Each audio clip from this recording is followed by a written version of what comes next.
اب جن لوگوں کو کلام پاک نہیں پڑھنا آتا ہے، اب ان پر لازم و فرض ہو جائے گا کہ کم سے کم کلام پاک پڑھنا جو ہے سیکھیں۔ جب کلام پاک پڑھنا سیکھیں گے تبھی تو سورہ بقرہ کے گھر میں تلاوت کریں گے۔ جب کلام پاک پڑھنا آئے گا ہی نہیں تو سورہ بقرہ کی تلاوت کیسے کریں گے؟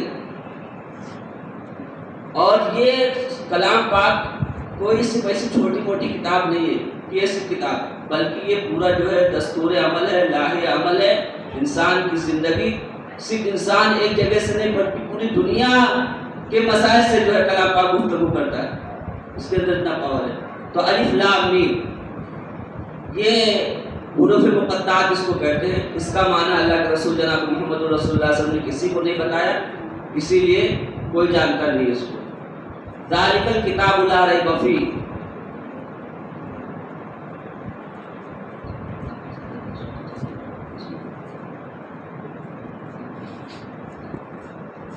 ذالک الکتاب لا ریب فیہ، یہ ایسی کتاب ہے کہ اس میں کوئی شک نہیں ہے، یعنی اس میں شک تردد نہیں کرنا، یہ اللہ رب العالمین کی طرف سے نازل کیا گیا ہے۔ ہدی للمتقین، یہ متقیوں کے لیے ہدایت ہے۔ ویسے کلام پاک تو پوری دنیا والوں کے لیے ہدایت ہے، لیکن اس سے فائدہ متقی لوگ اٹھاتے ہیں، اس لیے اللہ رب العالمین نے کہا کہ یہ متقیوں کے لیے ہدایت ہے۔ متقیوں کی صفات اللہ رب العالمین بیان فرما رہا ہے، الذین یؤمنون بالغیب، جو غیب پر ایمان رکھتے ہیں۔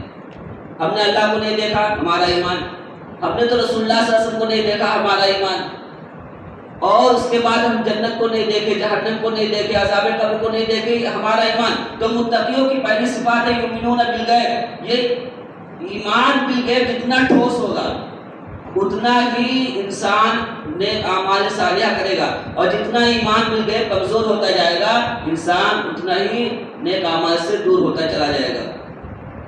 الذین یؤمنون بالغیب ویقیمون الصلاۃ، اللہ رب العالمین نے متقیوں کی دوسری صفت بیان فرمائی کہ جو لوگ نماز کو قائم کرتے ہیں۔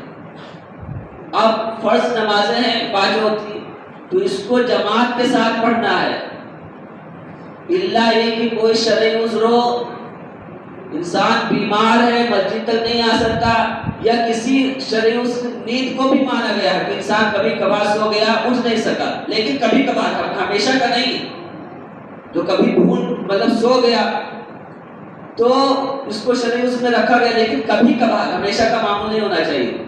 اور اگر کوئی شخص صحت مند ہے، طاقت و قوت رکھتا ہے اور بالغ ہے، مسلمان ہے، سب کوالٹیز کے اندر، اس کے باوجود وہ نماز نہیں پڑھتا ہے تو نماز کا قائم والا نہیں ہوگا۔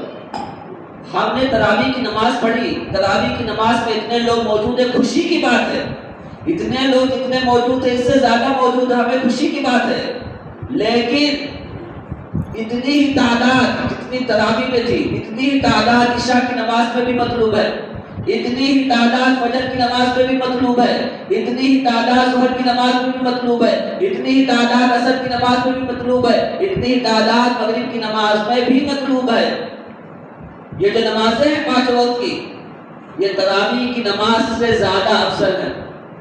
عشاء کی نماز، مغرب کی نماز، ظہر کی نماز، فجر کی نماز، یہ نمازیں تراویح کی نماز سے زیادہ افضل ہے، اس کو زیادہ افضلیت رکھا گیا۔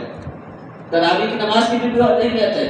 اللہ کے رسول صلی اللہ علیہ وسلم نے فرمایا من قام لیلۃ القدر ایمانا واحتسابا، من قام رمضان ایمانا واحتسابا غفر له ما تقدم من ذنبه، جو شخص قیام اللیل کیا، تراویح کی نماز پڑھی ایمان کی حالت میں اور اللہ رب العالمین سے ثواب کی امید رکھتے ہوئے، اللہ رب العالمین اس کے پچھلے گناہ معاف کر دے گا۔ نماز 5 وقت پڑھنا ہے۔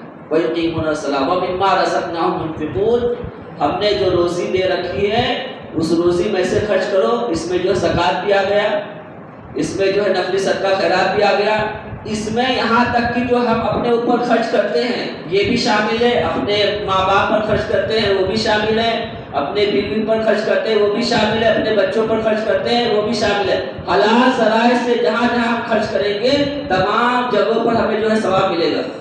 ہم اپنے اوپر حلال روپے کو خرچ کریں گے ہمیں ثواب ملے گا، ماں باپ پر بھی خرچ کریں گے ثواب ملے گا، بیوی پر خرچ کریں گے ثواب ملے گا، بال بچوں پر بھی خرچ کریں گے تو ثواب ملے گا۔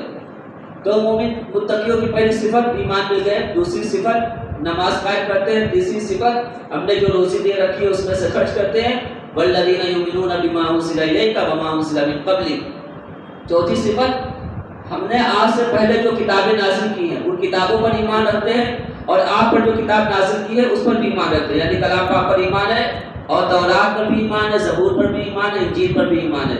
وبالآخرۃ هم یوقنون، اور پھر آگے اللہ رب العالمین نے فرمایا کہ آخرت پر ان کا مکمل یقین ہے، یعنی کیا آخرت کا مکمل یقین کہ اللہ رب العالمین ہمیں موت دے دے گا، موت دینے کے بعد میں ہماری جسم میں جو ہے قبرستان میں جائیں گے، ہمارے جسم سڑ ٹل جائیں گے، پھر بھی اس کے باوجود اللہ رب العالمین ہمیں پیدا کرے گا، پیدا کرنے کے بعد اللہ رب العالمین ہمیں اپنے سامنے حاضر کرے گا، حاضر کرنے کے بعد میں ہمیں ہمارے نام اعمال میں جو اچھائیاں ہیں اس کو دکھائے گا، برائیاں اس کو دکھائے گا، ہماری اچھائیاں زیادہ ہوگی تو ہمیں جنت میں داخل کرے گا، ہماری برائیاں زیادہ ہوگی تو ہمیں جہنم میں داخل کرے گا۔ یہ جو آخرت کا تصور ہے، یہ جتنا ٹھوس ہوتا جاتا ہے انسان اتنا ہی محتاج زندگی گزارتا ہے۔ جب انسان کے سامنے یہ رہے کہ ہمیں اللہ رب العالمین دیکھ رہا ہے، اللہ رب العالمین کے سامنے ہمیں حاضر ہو کر کے اپنے نام اعمال، ہمیں اپنے اعمال کا حساب دینا ہے، تو انسان بہت محتاج زندگی گزارتا ہے۔ یہ اولئک علی ھدی من ربہم واولئک ھم المفلحون، یہی لوگ اپنے رب کی طرف سے ہدایت پر ہیں اور یہی لوگ جو ہے کامیاب ہیں۔ آگے اللہ رب العالمین نے چونکہ مختلف جگہ سے آگے کلمہ تلاوت کی جا رہی ہے، اب دوسری جگہ اللہ رب العالمین نے فرمایا، دوسرا پارٹ آپ لوگوں کے سامنے رکھ رہا ہوں، وَإِن كُنتُمْ فِي رَيْبٍ مِّمَّا نَزَّلْنَا عَلَىٰ عَبْدِنَا فَأْتُوا بِسُورَةٍ مِّن مِّثْلِهِ وَادْعُوا شُهَدَاءَكُم مِّن دُونِ اللَّهِ إِن كُنتُمْ صَادِقِينَ۔ اللہ رب العالمین اس آیت کریمہ میں بیان فرما رہا ہے کہ اگر تمہیں شک ہے ہم نے جو کچھ اپنے بندے پر نازل کیا ہے تو تم اس کے مثل صورت لے کر کے آ جاؤ، اور اللہ رب العالمین کو چھوڑ کر کے جن کو تم بلانا چاہتے ہو، جن لوگوں کو بلا لو اگر تم سچے ہو، اور اگر تم ایسا نہیں کر سکتے اور ہرگز نہیں کر سکو گے تو اس جہنم سے بچو جس کے ایندھن لوگ اور پتھر ہیں جو کافروں کے لیے تیار کی گئی ہے۔ یہ آیت کریمہ جو شروع میں کفار مکہ کو چیلنج کی، لیکن یہ چیلنج صرف کفار مکہ کے ساتھ خاص نہیں ہے بلکہ پوری دنیا والوں سے چیلنج اللہ رب العالمین کر رہا ہے کہ جن کو بھی شک ہے کہ ہم نے کلام پاک جو ہے اللہ کے رسول صلی اللہ علیہ وسلم پر نازل کیا ہے وہ آ جائے میدان میں۔ قیامت تک اللہ رب العالمین نے چیلنج کو برقرار رکھا ہے کہ اس کے ایک صورت لے کر کے آ جاؤ۔ اسی چیلنج سے یہ بات معلوم ہوئی کہ آج تک کوئی چیلنج قبول نہیں کر سکا، تو اس سے بات معلوم ہوئی کہ کلام پاک کو نازل کرنے والی ذات اللہ رب العالمین کی ہے، اور اللہ کے رسول جناب محمد رسول اللہ صلی اللہ علیہ وسلم برحق رسول ہے، اور اسی طرح یہ کلام پاک برحق کتاب ہے، تینوں چیز اس میں شامل ہو گئی۔ تو یہ ہم لوگوں کے لیے اس میں کیا ہے، ہم لوگوں کے لیے خوشی کی بات ہے۔ کیسے خوشی کی بات ہے ہم لوگوں کے لیے کہ ہم لوگ اس کلام پاک کو مان رہے ہیں، ہم لوگ اللہ کو بھی مان رہے ہیں، کلام پاک کو بھی مان رہے ہیں، رسول اللہ صلی اللہ علیہ وسلم کو بھی مان رہے ہیں، اور یہ چیلنج سمجھ لیجئے کہ اللہ رب العالمین کر رہا ہے، لیکن ہم لوگ مان رہے ہیں تو سمجھ لیجئے کہ ہم لوگ بھی چیلنج کر رہے ہیں۔ ہم لوگ اس چیز کو مان رہے ہیں تو سمجھ لیجئے کہ اللہ رب العالمین چیلنج کر رہا ہے، لیکن ہم بھی اس چیلنج میں شریک ہے کہ اللہ رب العالمین جو تو چیلنج کر رہا ہے وہ صحیح ہے۔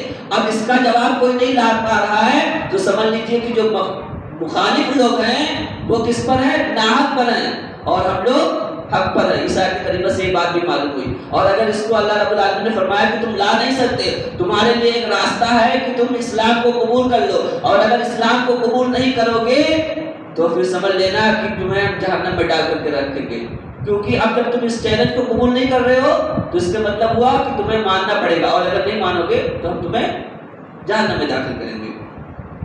اس کے بعد میں آگے اللہ رب العالمین نے فرمایا ثم قست قلوبكم من بعد ذلك فهي كالحجارة أو أشد قسوة وإن من الحجارة لما يتفجر منه الأنهار وإن منها لما يشقق فيخرج منه الماء وإن منها لما يهبط من خشية الله وما الله بغافل عما تعملون۔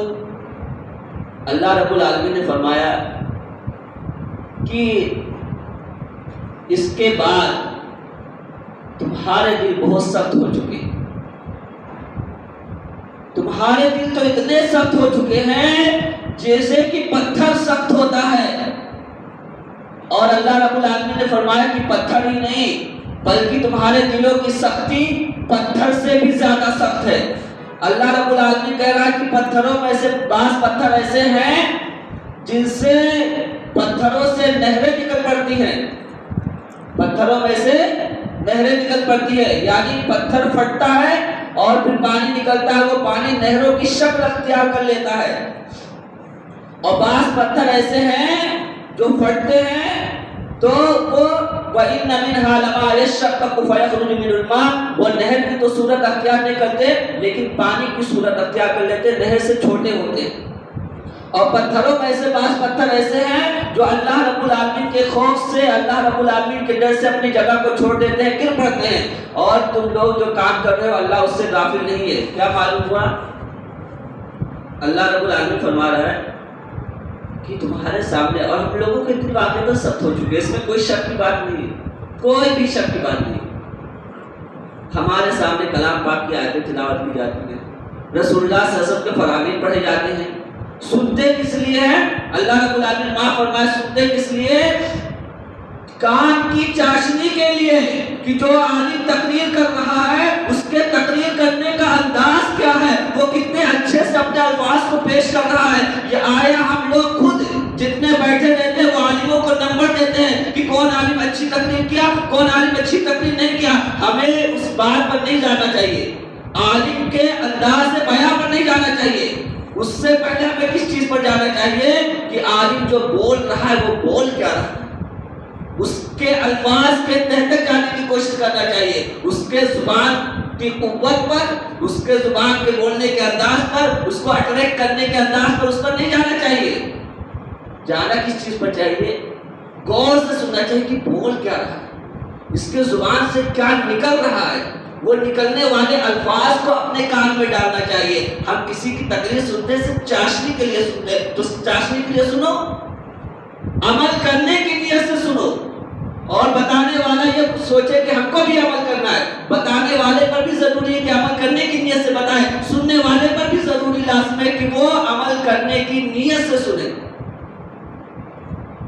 پتھروں میں سے بعض پتھر ہے، یہ اللہ رب العالمین نے کیوں بیان کیا؟ پتھروں کے اس میں فوائد بتائے کہ پتھروں سے بھی لوگ فائدہ اٹھاتے ہیں، نہروں سے فائدہ اٹھاتے ہیں لوگ، پانی جب پتھروں سے نکلتا ہے تو فائدہ اٹھاتے ہیں، لیکن جب انسان کا دل سخت ہو جاتا ہے تو وہ کسی کو فائدہ نہیں دیتا ہے۔ وہی انسان فائدہ مند ہے جو دوسروں کو فائدہ دیتا ہے۔ جب دل نرم ہوں گے تو جیسے نہریں نکلی پتھر سے ویسی فائدہ ہوگا، اور اگر جب دل جو ہے سخت ہو جاتے ہیں تو پھر جو ہے ختم۔ اور انسان، میں کہتا ہوں احساس سب سے بڑی چیز ہے۔ ہم کبھی یہ ہوتا ہے کہ انسان کسی انسان کو فائدہ پہنچائے کسی انسان کو، کبھی یہ ہوتا ہے کہ کسی انسان کو فائدہ نہ پہنچائے، اور کبھی یہ ہوتا ہے کہ کسی انسان کو تکلیف پہنچائے۔ تو تینوں میں سب سے زیادہ سخت تکلیف پہنچانا۔ اگر ہم کسی کو فائدہ نہیں پہنچا سکتے، ہم کسی کو نقصان نہ پہنچائیں، یعنی اگر ہم کسی کو فائدہ بھی نہیں پہنچا سکتے تو ہم کسی کو نقصان بھی نہ پہنچائیں، سمجھ رہے؟ ہم کسی کو فائدہ نہیں پہنچا سکتے تو ہم کسی کو نقصان بھی نہ پہنچائیں، اور جب ہم کسی کو نقصان پہنچاتے ہیں تو یہ معاملہ بہت سخت ہے، دور رہنا چاہیے۔ کسی کو، کسی بھی بھائی کو کسی بھی طریقے سے اپنی ذات سے فائدہ پہنچا سکتے تو پہنچا دے، اور اگر فائدہ نہیں پہنچا سکتے تو نقصان کم سے کم یہ اگر بچ جائے کہ کسی کو نقصان نہیں پہنچانا ہے، کسی کو تکلیف نہیں دینا ہے، تو یہ بہت ہی بہتر اور بہت ہی افضل ہوگا۔ اللہ رب العالمین نے جو یہ پتھر کا بیان فرمایا فوائد کہ پتھروں سے بھی لوگ فائدہ اٹھا لیتے ہیں، لیکن سب جب انسان کا دل سخت ہوتا ہے تو پتھر سے بھی زیادہ سخت ہو جاتا ہے، اس سے فائدے کی کوئی امید نہیں رہتی۔ اور اللہ رب العالمین آگے چلتے ہوئے فرماتا ہے وَعِدْنَا إِلَىٰ إِبْرَاهِيمَ وَإِسْمَاعِيلَ أَن طَهِّرَا بَيْتِيَ لِلطَّائِفِينَ وَالْعَاكِفِينَ وَالرُّكَّعِ السُّجُودِ۔ ہم نے ابراہیم علیہ السلام سے اور حضرت اسماعیل علیہ السلام سے یہ عہد لیا، یہ عہد و پیمان لیا، أن طَهِّرَا بَيْتِيَ لِلطَّائِفِينَ وَالْعَاكِفِينَ وَالرُّكَّعِ السُّجُودِ، کہ میرے گھر کو، خانہ کعبہ کو طواف کرنے والوں کے لیے، والعاکفین اعتکاف کرنے والوں کے لیے، رکوع اور سجود کرنے والوں کے لیے پاک صاف رکھو۔ اس سے عہد و پیمان لے رہا اللہ رب العالمین ابراہیم علیہ السلام سے اور ان کے بیٹے اسماعیل علیہ السلام سے۔ کیا عہد و پیمان لے رہا ہے؟ کہ خانہ کعبہ کو پاک صاف رکھنا ہے، کس لیے؟ طواف کرنے والوں کے لیے، اعتکاف کرنے والوں کے لیے، رکوع سجود کرنے والوں کے لیے، وہ اللہ رب العالمین نے اس سے بیت اللہ کے لیے لیا ہے۔ یہاں پر اس کو فٹ کریں گے تو کیسے فٹ کریں گے؟ کیسے فٹ کریں گے؟ ہم خود جو ہے آ جائیں، اگر ہم جو ہے مسجد کی صفائی کر رہے ہیں تو یہ سوچ کر کے کہ اللہ رب العالمین تو نے ٹھیک ہے حضرت ابراہیم علیہ السلام، اسماعیل علیہ السلام سے عہد و پیمان لیا تھا، وہ تیرے نبی ہیں، لیکن میں خود تیرے عہد و پیمان میں آ رہا ہوں، اللہ تو قبول فرما لے۔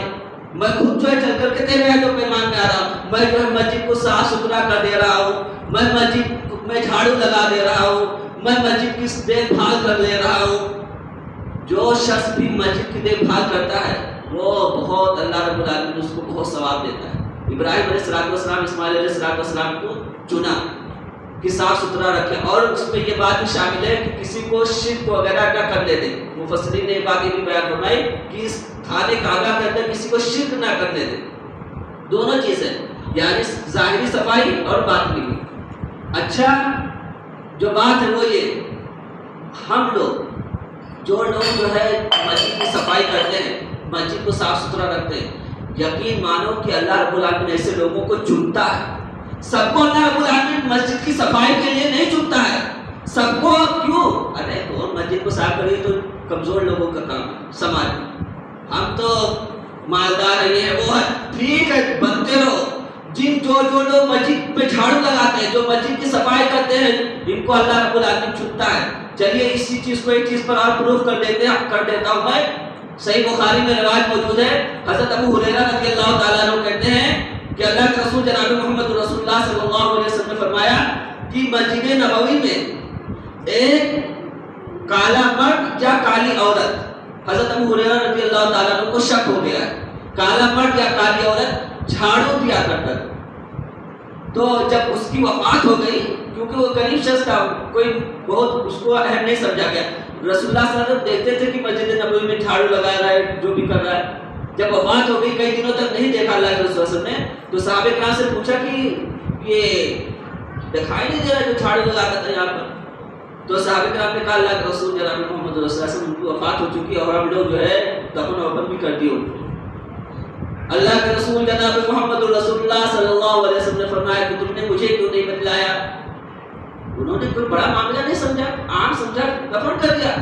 اللہ کے رسول جناب محمد رسول اللہ صلی اللہ علیہ وسلم فرماتے کہ مجھے ابھی لے کر کے چلو، مجھے اس کی قبرستان پر لے کر کے چلو، اس کی قبر پر جہاں تم نے دفن کیا وہ دفن والی جگہ مجھے بتاؤ۔ اور اللہ کے رسول جناب محمد رسول اللہ صلی اللہ علیہ وسلم وہاں گئے، اور جانے کے بعد میں آپ صلی اللہ علیہ وسلم نے وہاں پر جنازے کی نماز پڑھی۔ کون تھا؟ صحابہ کرام نے اہمیت نہیں سمجھا تھا، اللہ کے رسول صلی اللہ علیہ وسلم کو نہیں بتایا تھا، لیکن اللہ کے رسول صلی اللہ علیہ وسلم اس عورت یا مرد جو بھی ہو اس پر جا کر کے جنازے کی نماز پڑھ کر کے یہ بات بیان فرمائی کہ یہ جھاڑو لگانا جو مسجد نبوی میں یا کسی مسجد نبوی کے ساتھ خاص نہیں ہے، وہ یہ معاملہ مسجد نبوی میں وہ تو اس وقت، آج بھی وہ ثواب اس شخص کو ملے گا جو مسجد میں جھاڑو لگاتا ہے، جو مسجد کی صفائی کرتا ہے، جو مسجد کی دیکھ بھال کرتا ہے، آج بھی وہ ثواب ملے گا۔ یہ ثواب خاص نہیں، وہ تو ایک واقعہ ہے، اس واقعے پر جو بھی لوگ چلیں گے ان کو ثواب ملے گا۔ اب ہم سن لیے، ہو گیا ختم؟ نہیں، عمل۔ جب ہم نے سنا تو عمل، ہاں وقتاً فوقتاً کبھی بھی جھاڑو لگائے گے تو انشاءاللہ ہم لوگوں کو ثواب ملے گا۔ ثواب میں آنا چاہیے، اللہ رب العالمین چنتا ہے۔ اچھا ایک بات اور میں آپ لوگوں کو بتاؤں، اسی آیت کریمہ سے آگے چل کر کے وَإِذْ يَرْفَعُ إِبْرَاهِيمُ الْقَوَاعِدَ مِنَ الْبَيْتِ وَإِسْمَاعِيلُ رَبَّنَا تَقَبَّلْ مِنَّا إِنَّكَ أَنْتَ السَّمِيعُ الْعَلِيمُ۔ ابراہیم علیہ السلام اور اسماعیل علیہ السلام کعبہ کی بنیادوں کو بلند کر رہے ہیں، کعبہ کی تعمیر کر رہے ہیں، اور تعمیر کرتے ہوئے ساتھ ساتھ پہ کہہ رہے کہ اللہ رب العالمین تو ہمارے اس عمل کو قبول فرما، بے شک تو سننے والا ہے، جاننے والا ہے۔ معلوم کیا ہوا؟ معلوم یہ ہوا کہ ہم لوگ اپنے نیک اعمال کریں تو اس کے بعد دعا کریں۔ نیک اعمال کر کے یہ مطلب نہیں کہ قبول ہو گیا، نیک اعمال کرنے کے بعد اللہ رب العالمین سے دعا کرے کہ اللہ رب العالمین ہم نے جو ابھی نیک اعمال کیے ہیں وہ ہمارے نیک اعمال کو قبول فرما۔ ابراہیم علیہ السلام اسماعیل علیہ السلام نیک اعمال کرنے کے بعد دعا کر رہے ہیں، تو ہم لوگوں کو بھی نیک اعمال کرنے کے بعد میں جو ہے دعا کرنا چاہیے۔ اور کیا دعا کر رہے ہیں کہ اللہ تو سننے والا، جاننے والا ہے۔ معلوم کیا ہوا کہ دعاؤں کو سننے والی ذات اللہ رب العالمین کی ہے. اسی نقطے سے ان لوگوں کا بھی نظریہ باطل ہو گیا کہ جو انڈائریکٹ جانا چاہتے ہیں کہ کسی کے واسطے سے کچھ واسطہ نہیں. یہاں واسطہ کہاں ہے؟ کچھ واسطہ نہیں ہے. بے شک ہے اللہ تو سننے والا ہے, اللہ رب العالمین سب کی سنتا ہے. اللہ جاننے والا ہے. کیا مطلب جاننے والا؟ ہم کس کیفیت سے کر رہے ہیں یہ کام, اللہ رب العالمین تو بہت اچھے طریقے سے جانتا ہے ہماری کیفیت کو. تو ابراہیم علیہ السلام, اسماعیل علیہ السلام خانے کعبہ کو بنا رہے ہیں, بنانے کے بعد میں دعا کریں. معلوم کیا ہوا کہ ہم کچھ بھی نیک اعمال کریں, کچھ بھی نیک اعمال کریں, اس نیک اعمال کرنے کے بعد میں اللہ رب العالمین سے دعا کرنا چاہیے کہ اللہ رب العالمین ہماری ان دعاؤں کو, ہمارے ان کاموں کو جو ہم نے نیک اعمال کیے ہیں اللہ رب العالمین تو اس کو قبول فرما لے.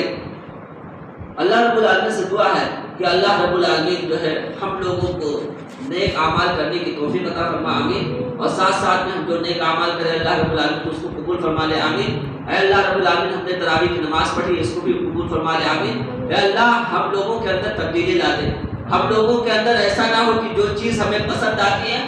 آج کا یہ جو مجمع ہے اس بات کی دلیل ہے کہ ہم اپنے من پسند اسلام پر عمل کرتے ہیں. اسلام کس چیز کو فوقیت دیتا ہے اس پر ہمارا نظریہ نہیں ہے. اسلام اگر جس چیز پر فوقیت دیتا اگر وہ نظریہ ہوتا تو جس طریقے سے آج لوگ موجود ہیں ایسے ہی وہ لوگ فجر میں بھی موجود ہوتے, ظہر میں بھی موجود ہوتے, عصر میں بھی موجود ہوتے, مغرب میں. یہ ایسی کچھ تبدیلی آ گئی اور یہ تبدیلی ابھی آئی ہے. ہم نے یہاں کا تو مجھے کچھ نہیں معلوم, اللہ بہتر جانتا ہے. ابھی تک ہم نے جو اپنی آنکھوں سے دیکھا ہے, جو ابھی تک ہم دیکھتے آئے ہیں وہ یہ کہ رمضان میں یہ ہر جگہ ایسی تبدیلی آتی ہے. اور جیسے ہی چاند نظر آتا ہے عید کا چاند نظر آیا تو ان کی جو ہے وہیں سے عشاء کی نماز میں کچھ لوگ آدھا غائب ہو جائیں گے اور فجر کی نماز میں تو بہت سے لوگ غائب ہو جائیں گے, وہی پرانے پھر آ جائیں گے. کیوں تبدیلی نہیں آئی؟ ایک چاند دیکھنے کے بعد ہم اتنا وہ ہو گئے, ایک چاند کے بعد ایسا کیوں؟ ہمارا رب جو ہے رمضان میں بھی اللہ رب العالمین ہمارا رب ہے, شوال کے مہینے میں بھی ہمارا رب اللہ رب العالمین ہے, ہر مہینے کا رب تو اللہ رب العالمین ہے. تو ہمیں مسلسل عبادت کرنی چاہیے. اللہ رب العالمین سے دعا کہ اللہ رب العالمین ہم لوگوں کے نیک اعمال کو قبول فرما, آمین. ہم لوگوں کی برائیوں کو معاف فرما, آمین. تقبل یا رب العالمین وتب علینا انک انت التواب الرحیم. وصلی اللہ علی خیر خلق محمد وعلی آلہ وصحبہ اجمعین برحمتک یا ارحم الراحمین. سبحانک اللہم وبحمدک اشہد ان لا الہ الا انت استغفرک واتوب الیک.